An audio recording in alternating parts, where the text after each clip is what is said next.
जी हम लोग आ गए हैं इमरान भाई की शॉप पे और माशाल्लाह इन्होंने बड़ा अच्छा काम किया है और ये हमारे बड़े भाई हैं।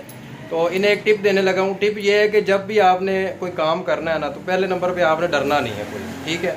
आपने मोबाइल निकाला, मोबाइल निकाल के आपको 100 बंदा देख रहा है, आपने उनकी तरफ फोकस नहीं करना, आपने सिर्फ अपने कैमरे की तरफ देखना है और समझे अपने आप से बातें कर रहे हैं। आपके पास कोई भी नहीं। अभी आप लोग 4-5 बंदे खड़े हुए हैं, मुझे कोई भी कन्फ्यूजन नहीं है, कोई मसला नहीं है कि यार कोई बंदा मुझे देख रहा है या वो क्या कहेंगे, क्या कर रहा है। नहीं, आपने सिर्फ अपने कैमरे की तरफ फोकस करना है और कहना यार मैंने कुछ बनना है, कुछ करना है मैंने, बस। टिप भी तो देती ना नाल 10 भी देता है, इंज करना।